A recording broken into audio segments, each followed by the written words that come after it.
When I gave it to you guys, and I've been apprehensive about giving it to you because it's a situation to where, as I already explained to you, you know, if you make contact with someone and they're repeatedly saying, stop contacting me, which I saw on somebody's feed the other day, stop, right?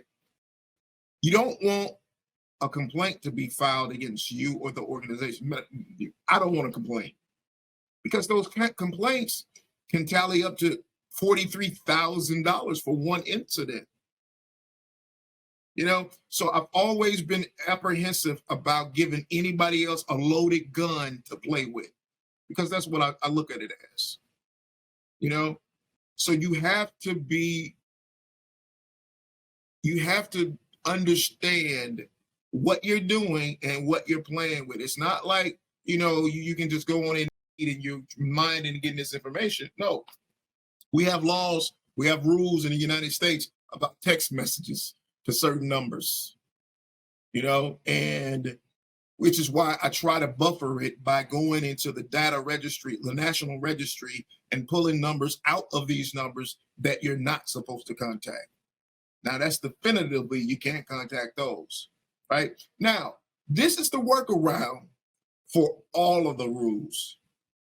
There is no law in the United States that says you can't cold call someone. It doesn't exist. Now, what it does say is that if, in fact, you do cold call, then you can only do it between the hours of 8 to 9 p.m. And if someone asks you to take them off your list, you have to take them off your list. But as far as cold calling, you can cold call until your heart is content. Now, text messages, in theory, not in theory, in actuality, you are not supposed to text anyone that you do not have written permission from. That's called the CAN-SPAM Act, which is underneath the TCP, the Telephone Consumers Protection Act. So those are the facts.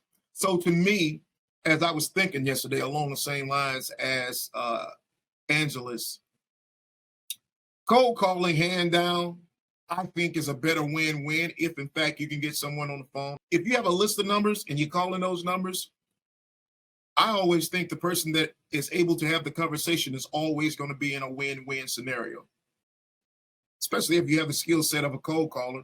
Louis, then you used to do cold calling? I think you said you've done. Yes, sir. Yeah. So you got a whole list right now, 28,000 names or whatever it is on there, and again, Angelus, if you've never really gotten into it, I would challenge you to it. Because today, sir. No problem. It's great to come out your comfort zone, to begin to it's like walking around Brazil. You guys have malls, don't you? Don't you have shopping centers and malls? Yeah, sir. You have malls, okay. Let me ask you this. Do you guys have Jehovah's Witnesses? You guys have Jehovah's Witnesses in the Philippines? Yes, sir. Yes, sir. So y'all know about the Jehovah's Witnesses everywhere, right? So Jehovah's Witnesses, one thing, and I have a best friend, he's a Jehovah's Witness, right? And they do what they call field service. So field service means that they go out in the community to spread the news about Jehovah. And they will walk up to anybody, hey, sir, can I tell you about the blessings of Jehovah? And they give their whole spiel. And before you know it, you've been standing there with them for 2 hours going through the Bible. That's kind of what cold calling should be to us. You just pick up the phone, randomly call somebody, and you do your intro, your whole spiel, and you try to hold their attention, and you can tell if they're not interested at all. Hey, listen, I don't know where you got my phone number from. I'm not interested. Bye. Click. Then you just go to the next person. I would say, if you had a daily regimen of making anywhere between 50 to 100 calls per day, you would vastly see your student count begin to increase. because you can't get around it. Those are conversations you're going to have every day. It's no magic in it. You know, it's not like you're waiting for a lead to come in on a Facebook or whatever. You're having real conversations, and each time your conversation skills are going to get better as you go. But you already know what to say. You don't need a script to do it. You just need to start the conversation. And again, you already have 28,000 names or whatever it is to be able to do that from. All right. So who all wants to try cold calling today? Anybody besides Angelus? Anybody besides Angelus? Nobody? All right. Who will call? What's the I question, think sir? we've been doing that every day, sir. Cold You calling. think you've been cold calling? Yeah. No, I promise you haven't. I Mm, promise you haven't. no. How do you feel you've been cold calling? Yeah. No. Not No, how do literally you cold feel? calling. Yeah. Huh? How do you feel it was cold calling, Joanna? No, sir. No. No, it's not cold calling because they know already. So yeah.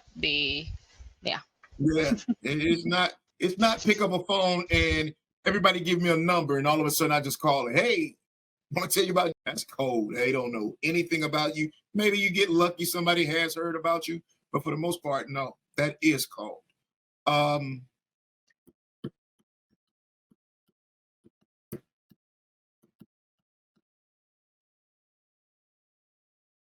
The first person, since everybody doesn't want to do it, the first person that brings a cold call pre-enrollment form, I'm not even saying convert it to a student.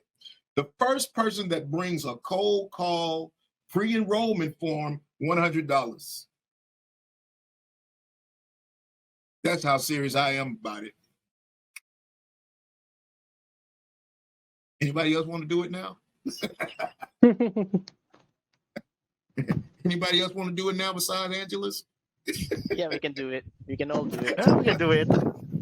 This is only based on the numbers that you sent, right? I don't listen. If you have some more numbers you want to try, I just want it to cold. Okay. If you want to make up a number, if you want to snatch a number out the air, if you want to call, no, you got to be careful though. Again, Yeah. because as you're making up these numbers, you got to think the numbers that I gave you guys, that those numbers have already been tested against the national register. So you're not going to have the numbers in there that you should not call. Right? So there's a couple of ways that you should be looking at your numbers. Right? So one is that a person gives you the number and they say it's okay for you to contact me. Right? Then you have lists that you build, but in order to contact the various people thereon, you have to ensure that those people aren't in the national registry as saying, do not contact me. Because again, that's a hefty fine if they begin to complain because of it. And they complain to the FCC. So we don't want to do that. All right. Let the clock begin. Yes, sir. I have a question, sir, with a number. So, are we gonna be doing the same thing once we already call that number? We're gonna be deleting it automatically after that. Yep. Delete it. Okay. Just delete it so that we know. Because I mean, literally, we're not gonna ever run out of numbers. Yeah, there's a lot. Never gonna. I mean, literally, I could give you guys numbers, and even if you sat here and called all day long, I've called all day long before. The most calls that I was ever able to make in one day was almost 100 in 8 hours. Because you got to think, some of them you're going to get on the phone and you're going to be talking to them. So it doesn't necessarily pan out to be, but if you sat and said to yourself today, whether it be on your Tuesday, your Thursday, whatever it is, today, I'm going to make 50 calls. I'm just going to make 50 cold calls. And whether I get somebody or not, I'm going to make 50 calls. It's almost as if you're going to the gym to work out. The more and more you work that muscle, the more and more you build it. I sound like I'm a pep talk right now. I don't know why. I sound like a coach. I sound like a coach. But yeah, just erase the number out the list. because we have way more than enough numbers to go around.